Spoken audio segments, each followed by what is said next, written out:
बहुत ही आज प्रसन्नता का विषय है कि इस समय भारतवर्ष को G20 का ये जो सम्मेलन है इसकी अध्यक्षता करने का अवसर मिला है। यह न केवल हर्ष का विषय है बल्कि हमारे लिए एक सम्मान का विषय है, क्योंकि दुनिया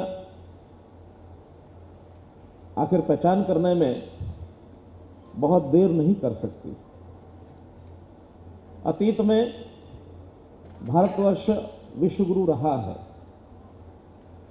लेकिन कालांतर में कुछ समय के लिए हमने अपना गौरव खोया भी था। और वो गौरव खोया इसलिए था कि विचारों में जो हमारे सिद्धांत हैं उनके अंदर कहीं ना कहीं दुनिया के साथ हमारा एक मतभेद था। दुनिया अभी तक जो फैलाववादी एक्सपेशनिस्ट जो अपने इन्वेडर्स बन करके दुनिया के ऊपर राज करेंगे और ये कहेंगे कि ऐसा राज जिसमें कभी सूर्य अस्त नहीं होता, इस प्रकार का शासन भी दुनिया में लोगों ने देखा, लेकिन उन्होंने अपने तरीके अलग अलग अपनाए हैं। हमारा वो तरीका नहीं रहा है। हमारा तरीका है कि हम दुनिया का मार्गदर्शन तो कर सकते हैं, दुनिया में अपनी अच्छी बातों को बता सकते हैं, लेकिन इन्वेडर बन करके कहीं दुनिया के किसी देश पर हम हमला करेंगे, युद्ध करेंगे, ऐसा संभव नहीं है। इसलिए हमारी अपनी जो ताकत है, उस ताकत के आधार पर आज दुनिया में कितने ही प्रकार के संकट जो दिखाई दे रहे हैं, जिसके बारे में भारतवर्ष की ओर विश्व के सब लोग देख रहे हैं, और हमने उसमें से रास्ता निकाला भी है। बहुत चीज़ों का रास्ता निकाल भी रहे हैं, चाहे वो खाद्यान्न की बात है, आर्थिक मंदी की बात है, आतंकवाद का दानव है, चाहे उसमें कोविड जैसी महामारी, ये विषय सामने आया है।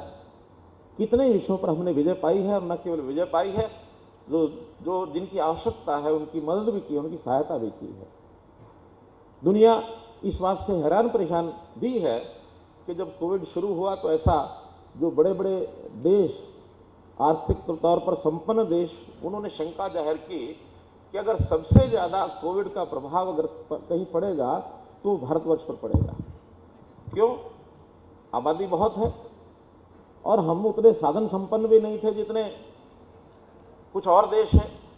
स्वाभाविक उनका शंका उनकी स्वाभाविक थी, लेकिन जिस प्रकार से उसमें से हम बाहर निकले हैं और जैसे हमने दो वैक्सीन ईजाद की और दुनिया के उन देशों को जिनको जरूरत थी उनको भी सप्लाई की, अपने आप को भी बचाया, बहुत देशों को बचाया। आज दुनिया के लोग समझते हैं कि नहीं, भारतवर्ष में देयर इज पोटेंशियल, भारत के अंदर क्षमता है। हम अपनी क्षमताओं का जैसे जैसे दोहन कर रहे हैं, वैसे वैसे हमारी ताकत को और दुनिया जान रही है। आज का ये जो सम्मेलन है, इस सम्मेलन में बहुत प्रकार के विषय आएंगे, तो मुझे तो आपके बीच में थोड़ा समय रह करके अपनी कुछ जो भावनाएं व्यक्त करनी है वो ये है कि Bharatvarsh,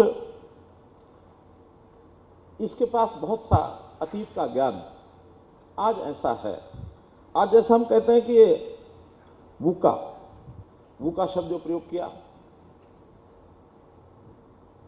volatility, uncertainty, complexity, ambiguity, ये ठीक है कि भयावह स्थिति है कई जगह, लेकिन वूका को इस अर्थ में वूका में अगर लेंगे तो शायद भय बनेगा और एक अंधकार दिखाई देगा। लेकिन वूका का एक अलग, जिसको कहना चाहिए एक ऑप्टिमिस्टिक व्यू भी ये लिया जा सकता है। इसको, इस शब्दों को अलग प्रकार से भी गढ़ा जा सकता है कि we not only stand for volatility but it stand for vision also.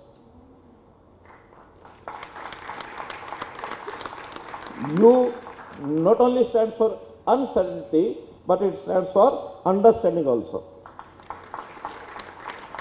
C not only stands for complexity, but it stands for clarity. And A not only stands for ambiguity, but it stands for agility also. स्पष्ट था एकदम। तो हम इन चीजों पर देखने का तरीका बदलना चाहिए।